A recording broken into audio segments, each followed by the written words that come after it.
Okay. Please let me know, like with this duty belt, some of the restrictions, and just show me how you are able to get in and out of the car, if you would. I would appreciate it. When you get in, most officers will have to readjust their duty belt to get it comfortable and sitting on their hips. And with seatbelt restriction, the lap belt normally lies across the accessories on the belt. Okay. Causing Which is a discomfort, problem. and with impact in a crash, it could also cause more injury. I see. Most people will try to readjust their belt so it's comfortable while they're sitting, but there's also accessories on the rear of the belt that cause discomfort in the center of your back. So the goal is to get some of this stuff off, a little bit more comfortable and ease of the back pain and cause injury during the crash. Which would definitely redistribute some of that weight to your chest, and those vests, I mean, it's an outer vest. This just makes perfect sense. It makes sense to get everything off your hips, and also movement. I think it would help to reduce some injuries with running and fleeing.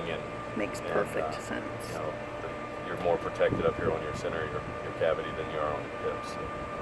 Have you seen the State Patrol, the troopers, Yes. wearing these MOLLE vests? Have any of them said anything, or have you observed? They said it drastically reduces the feeling of how much weight's pulling down on their hips. It feels like they're just in regular clothes with a regular belt with just the weapon on the side, and it's more comfortable and more free of movement.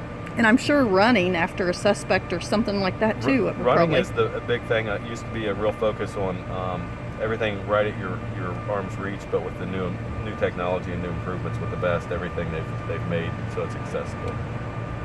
And with the muscle memory and everything of you guys being trained to know where your guns are, I'm assuming you'll probably keep those. We'll keep our sidearms on normal placement, because after several years, 20 years, it's muscle memory with it, and to change that, it could cause more havoc than it's worth. So. Gotcha. But everything else would be able to be moved, and it's not as much to train to reach for a magazine or a taser. Okay.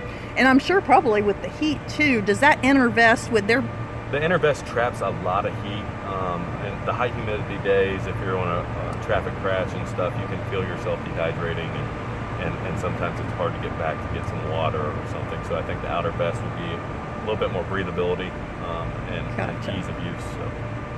I'm sure, and with 10.8 pounds removed, I mean, it makes perfect sense. When we did this, removing all that stuff that we placed on the new vest, it felt like a total different type of duty rig. Awesome, thanks. Yep. Can I get one picture of the stuff in the back that you're talking about? Because that does sound like it would be... With as much equipment as we have, there's not much room on a belt, especially with people with smaller waists. Gotcha. They have to put it in the center of their back. I see. And what are those things? Handcuffs, which are Handcuffs. solid steel, so they're not Gotcha. flexible. Okay. What types of things do you guys wear on your belts? Most officers wear the same essential stuff: a taser, a radio. Handcuffs are multiple pair of handcuffs, either a medical kit and a tourniquet, pepper spray, an aspeton, a firearm, and your magazines for your duty rig. Awesome. Well, I thank you so much, you. Officer, for assisting us in Thank you. this. Thank you.